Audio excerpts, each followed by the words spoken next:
नमस्कार, मैं दीपमाला लादे। दोस्तों, सनातन के बारे में, सनातन धर्म के बारे में आज तक हमने बहुत कुछ सुना है, जाना है। वो उसका जरिया सिर्फ यूट्यूब या सोशल मीडिया यही रहा है। सनातन धर्म के बारे में जो लोग आज तक कहते हुए आए हैं, वो उनके बारे में हम पहले से जानते थे। पर ये एक सनातन धर्म के लिए एक नया उपक्रम जिन्होंने शुरू किया है, एक ऐसा दाम्पत्य आज हमारे साथ जुड़ने जा रहा है, जिन्होंने एक नई कल्पना लोगों के सामने रखी हुई है। हम अपनी शादी की सालगिरह किस तरह से मनाते हैं, कहीं टूर के लिए निकल जाते हैं या हमारे परिवार के साथ, हमारे दोस्तों के साथ मनाते हैं। पर जो आज हमारे साथ जो दाम्पत्य है, वह अपनी शादी की 33वीं सालगिरह किस तरह से मनाने वाले हैं, आइए जानते हैं उनसे। श्री नंद किशोर राठी जी और श्रीमती पूनम राठी जी, नमस्कार। सर, हमने सुना है कि आप अपनी 33वीं जो शादी की वर्षगांठ है, वो बहुत अलग तरीके से मनाने वाले हैं। मतलब इसके पीछे आपका उद्देश्य क्या है? आप किस तरह से इसे सबके साथ सेलिब्रेट कराने वाले हैं या मनाने वाले हैं? एक्चुअली उद्देश्य सिर्फ इतना ही है कि बेसिकली सनातन धर्म को हम स्ट्रिक्टली फॉलो करते हैं, बहुत ज़्यादा दिल से। बस सनातन के बारे में ही हमेशा हमारे दिमाग में चलते रहता है।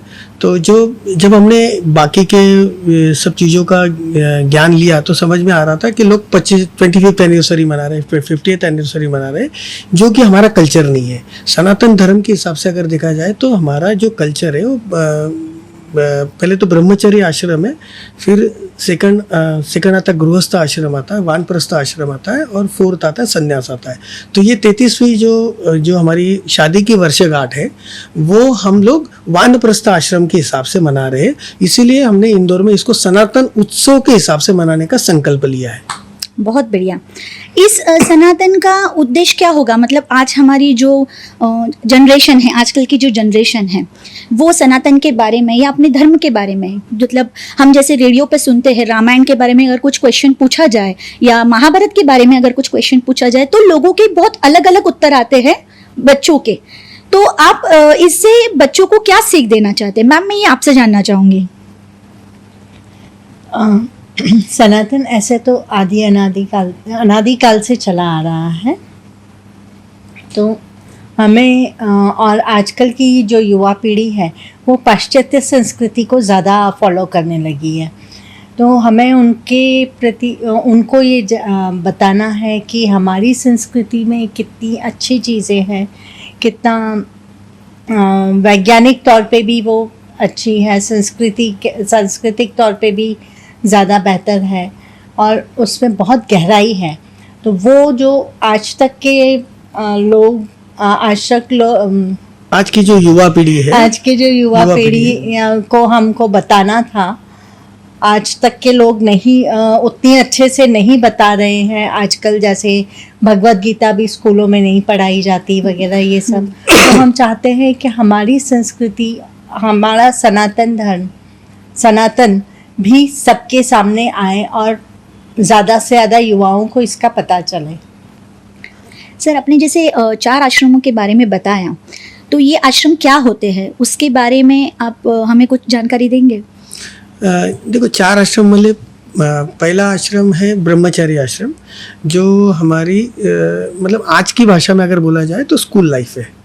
ब्रह्मचर्य आश्रम का मतलब ये है कि स्कूल लाइफ, हमारे गुरुवर्य वगैरह जो भी हमको ज्ञान दे रहे हैं उसको समझना, हमको बाकी के सब जो भी बाकी की चीज़ों के बारे में जो गुरुतुल्य लोग हैं, दुनियादारी सिखाना, जो अपने को दुनियादारी सिखाते हैं वगैरह, उसके बारे में ब्रह्मचर्य आश्रम में बता सकता हूँ।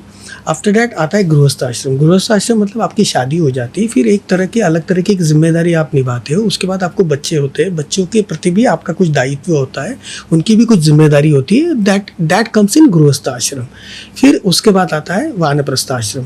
वानप्रस्थ आश्रम अगर पुराने दौर के हिसाब से देखा जाए तो वन में चले जाना और direct indirectly attachment to detachment की प्रोसेस है। लेकिन ये जो वानप्रस्थ आश्रम जो हमने सोचा हुआ कुछ अलग तरह से, जो मैं अभी थोड़ी देर में आपको बताऊंगा ही। और बाकी फिर चौथा आता है संन्यास आश्रम, मतलब संन्यास। तो संन्यास का मतलब ये है कि हम पूरी तरह से भगवान को समर्पित हो जाते हैं, सरेंडर हो जाते हैं। बहुत ये जानकारी आजकल के यूथ तक में जानना ये बहुत ज़रूरी है। दूसरी मुझे आपसे एक बात पूछनी थी कि ये कल्पना ऐसे तो नहीं हम कोई भी उद्देश्य को अगर लोगों तक पहुंचाना है या हमारी कुछ इच्छा भी अगर हमें लोगों तक पहुंचानी है तो वो इच्छा पहले अपने मन में तैयार हो जाती है। तो आपको ये ऐसे कैसे पता चला कि मुझे ये धर्म को आगे तक बढ़ाना है, तो इसके लिए आपने आपकी शादी की वर्षगांठ को ही क्यों चुना? एक्चुअली देखा जाए तो ये बात कई दिनों से हमारे दिल में चल रही थी, हम दोनों के दिल में चल रही थी। इसकी एक्चुअली प्रेरणा या ये जो बातें हमारे दिमाग में आई है उसका मैं पूरा के पूरा क्रेडिट हमारे दोनों बच्चों को दूंगा। एक्चुअली मुझे हम दोनों को 3 बच्चे हैं, 2 मेरी लड़कियां हैं और 1 लड़का है। तो दोनों लड़कियां बड़ी लड़कियां हैं और मेरा लड़का जो है 14 साल का लड़का है। तो लेकिन मेरी जो बड़ी लड़की हमारी जो बड़ी लड़की है she is in slow learners grade, तो जिसकी वजह से basically she had little bit autism stresses but now she has come in slow learners grade. और जो मेरी दूसरी बेटी है जो 22 साल की है वो she has got acute autism और बेसिकली देखा जाए तो वो अपने ही दुनिया में मस्त रहती है। तो ये दोनों बच्चों ने ये सब बात हमारे दिमाग में आई क्योंकि हमने जब दोनों बच्चों का संगोपन या जो भी उनके हिसाब से जब हमारी पूरी दिनचर्या उनके हिसाब से हम व्यतीत कर रहे थे तो ये समझ में आया कि उनको हमसे कुछ नहीं चाहिए, बस उनको हमसे प्यार चाहिए।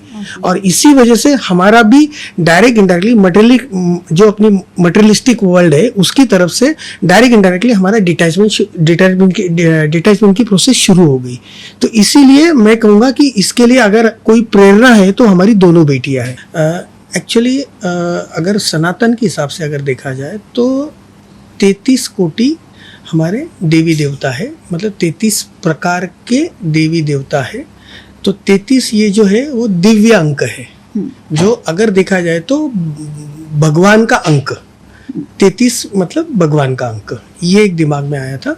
और वापस जब इसका गहन मैंने अध्ययन किया तो ये पता चला कि पुराने नहीं, अभी भी अगर बुजुर्ग लोगों के अगर हम उनके पैर छूते हैं और उनका आशीर्वाद लेते तो हमको बोलते हैं शतायुषु होना या शतायुषु होना चाहिए, उस हिसाब से अपने को आशीर्वाद देते हैं।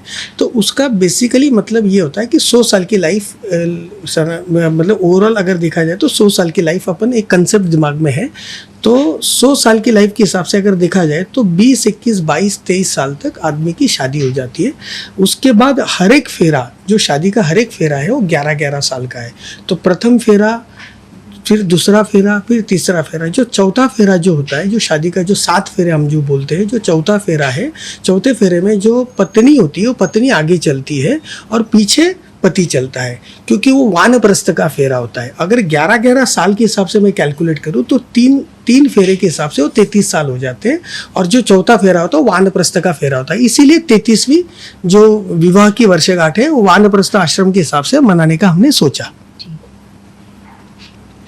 आपने जैसे बोला कि वानप्रस्थाश्रम मतलब हम हमारी दाम्पत्य जीवन से या फिर हमारी जो हम काम कर रहे हैं उससे हम रिटायरमेंट ले लें और अपनी वृद्धावस्था की ओर चले जाए, इस प्रकार का कुछ है या वानप्रस्थाश्रम का कुछ अलग महत्व आप हमें बताना चाह रहे हैं? पुराने हिसाब से अगर देखा जाए तो वानप्रस्थ का आश्रम का मतलब ये हो जाता है कि घर का जो मुखिया होता है वो वन में चला जाता है। लेकिन हमारा जो वानप्रस्थ है वो छोड़कर कि वो वनवास नहीं है, हम वनवास नहीं ले रहे हैं, ना कि हम हमारी जिम्मेदारियों से भाग रहे हैं। हम बेसिकली हमारा जो वानप्रस्थ आश्रम है वो समर्पण की भावना से प्रेरित होके है। मतलब अगर देखा जाए तो जो हमारा जो उत्तरदायित्व है, समाज के प्रति जो हमारा उत्तरदायित्व है, उसके लिए हम समर्पित होके समाज के लिए और क्या ज़्यादा में ज़्यादा हम कर सकते हैं और लोक कल्याण के हिसाब से हम क्या ज़्यादा में ज़्यादा कर सकते हैं, वही सोच के हमने वानप्रस्थ के बारे में सोचा। बेसिकली ये जो वानप्रस्थ है वो अगर मैं और सही ढंग से आपको समझाऊं तो स्वार्थ से निवृत्ति और परमार्थ की तरफ हमारी प्रवृत्ति। अगर एक ही लाइन में इसका जवाब दूं तो वनवास नहीं है, ये स्वार्थ से निवृत्ति है और परमार्थ की तरफ हमारी प्रवृत्ति है।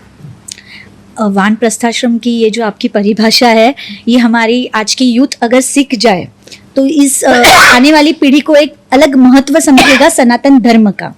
अभी मैं आपको ये पूछना चाहूंगी कि ये जो सनातन धर्म का उत्सव आपने बोला है, उत्सव यानी इस उत्सव के अलग अलग जो पहलू है वो बता सकते हो आप हमें? अब पहला पहलू तो जैसे मैंने अभी आपको थोड़ी देर पहले बताया था कि मतलब अभी 2 मिनट पहले जो बताया कि भाई वानप्रस्थ जो हमारा है कि स्वार्थ से निवृत्ति और परमार्थ की तरफ हमारी प्रवृत्ति, तो इसका एक पहले मैं क्लियर कर लेता हूँ कि हमारा जो व्यापार है या वहाँ से हम या हमारे संसार से हम अपने आप को अलग नहीं कर रहे, लेकिन हमारे व्यापार से जो भी संसाधन हमको मिलेंगे वो लोक कल्याण के लिए कैसे हम उसको यूटिलाइज कर सकते, कैसे हम यूज कर सकते। तो एक तरह से आप कह सकते कि वानप्रस्थ आश्रम लोक कल्याण का सेतु है। हाँ, यही चीजें हमको लोगों के सामने लानी है कि सेवा ही हमारी साधना होनी चाहिए, लोक कल्याण ही हमारा धर्म होना चाहिए और संकल्प ही हमारे लिए सबसे ज्यादा जो बोलते हैं ना सबसे ज्यादा इंपॉर्टेंट चीज है, तो दैट इज वो सर्वोपरि होना चाहिए और संकल्प के लिए हम लोगों ने प्रेरित होना चाहिए। बहुत बढ़िया। तो सर अभी आप ये जो उत्सव मना रहे हैं ये आप एग्जैक्टली कहाँ पे होने वाला है ये उत्सव? ये उत्सव इंदौर में हमने वर्कआउट किया हुआ है, क्योंकि इंदौर जो है वो मेरी वाइफ का मैका है और मेरा ससुराल है। तो जो शादी हमने की थी, जो शादी हुई थी वो नासिक में हुई थी, जो मेरा जन्म स्थान है। और जब एक लाइफ का एक सर्कल हम पूरा कर रहे हैं, तो हमने ये सोचा कि अब नासिक की बजाय नासिक में हमने हमारे दाम्पत्य जीवन की शुरुआत की थी, अभी वानप्रस्थ जीवन की शुरुआत हम मेरी वाइफ के जन्म स्थान पे शुरू करें। दैट इज द रीजन हम जो वानप्रस्थ का जो हमारा जो आश्रम की तरफ जो हम आगे बढ़ रहे हैं उसकी शुरुआत हम इंदौर में कर रहे हैं। तो आपकी ये शादी का जो उत्सव है, मतलब अभी आपकी शादी की एक सेकंड के लिए थोड़ा सा मैं आपको करेक्ट करूंगा, ये हमारा शादी का उत्सव नहीं, ये सनातन उत्सव है। माफ कीजिए, पर आपका जो ये सनातन उत्सव जो है, जो आप आपकी शादी की वर्षगांठ पे मनाना चाह रहे हैं, तो इसमें ये सारी विधियां होंगी जो आपके लग्न के समय हुई थी, या इसमें कुछ और अलग चीजें हमें देखने मिलेंगी? हाँ, विवाह के समय में जो कुछ भी हुआ था वो सांकेतिक रूप में एकदम सही है आपकी बात कि ये हमारी विवाह की वर्षगांठ है। सांकेतिक रूप में 100% आप जो बोल रहे हो सही है, लेकिन हम इसको इस तरह से मना रहे हैं कि ये वो दिन था 19 दिसंबर वो दिन था 19 दिसंबर 1992 में हम दोनों आत्माओं का मिलन हुआ था। तो उसी याद को हम दोहरा रहे, इसीलिए विवाह के जो भी रिचुअल्स है उसको पूरी तरह से निभाने के बाद हम सनातन उत्सव का आनंद लोगों को देते हुए ये सोच के हम आगे बढ़ रहे हैं कि वानप्रस्थ आश्रम ही नहीं लेकिन सनातन का महत्व लोगों के सामने आना चाहिए। इसलिए सनातन धर्म की जागृति के हिसाब से हमने पूरा सनातन उत्सव का आयोजन किया हुआ है। इस आयोजन में इस उत्सव में बड़े बड़े मान्यवर भी आने वाले होंगे, तो इसके बारे में आप कुछ बताएंगे? निसंदेह अनेक प्रतिष्ठित अनेक मान्यवर, अपने पॉलिटिकल लोग, अपने सेंट्रल मिनिस्टर्स वगैरह काफ़ी लोग आ रहे हैं, लेकिन सबसे प्रमुख आई कैन से कि बागेश्वर धाम के धीरेन्द्र शास्त्री जी अपना आशीर्वाद देने के लिए 18 दिसंबर को इंदौर में वहाँ पर अपने सनातन उत्सव में शरीक हो रहे हैं, जो हमारे लिए बहुत बड़ी सौभाग्य की बात है। सर, ये बहुत हमारे लिए सोचने वाली बात है कि आप अपनी तरफ से इस तरह से आज हमारे समाज को एक बहुत अच्छी प्रेरणा या एक अच्छे विचार आप सबके सामने ला रहे हो। तो जाते जाते मैं सिर्फ आपको एक पूछना चाहूँगी कि हमारे प्रेक्षकों के लिए आप क्या संदेश देना चाहेंगे? एक्चुअली ये जो सनातन उत्सव है उसकी टैगलाइन हमने ये रखी है कि धर्म, संस्कृति और संस्कारों का संगम। इसका मतलब मैं थोड़ा सा डिटेल में थोड़ा समझाता हूँ। बेसिकली सनातन कोई धर्म नहीं है, सनातन बेसिकली धर्म अपनी संस्कृति और संस्कारों का संगम है। तो आज की तारीख में अगर धर्म हमारे हिसाब से हम अगर बोले तो मेरे हिसाब से या मेरी वाइफ के हिसाब से, हम दोनों के हिसाब से धर्म मतलब लोक कल्याण ही हमारा धर्म है। सेवा 100% हमारे लिए आराधना है, सेवा ही हमारे लिए साधना है, और संकल्प जो है वही हमारे लिए आज की तारीख में संस्कृति है। तो दोस्तों, सनातन के बारे में आज हमने राठी परिवार से जो बातें समझी, सीखी है और उसे हमें आचरण में लाना चाहिए। हर एक यूथ को या एक बुजुर्ग को या बच्चे को ये चीज़ समझनी बहुत ज़रूरी है कि सनातन धर्म ना होके संस्कारों का संगम है, जिसे हमें आगे बढ़ाना चाहिए, सिर्फ सोशल मीडिया पे जाके नहीं तो अपने आप में। मिलते हैं ऐसे ही कोई और एक विषय को लेकर बहुत जल्द। नमस्कार।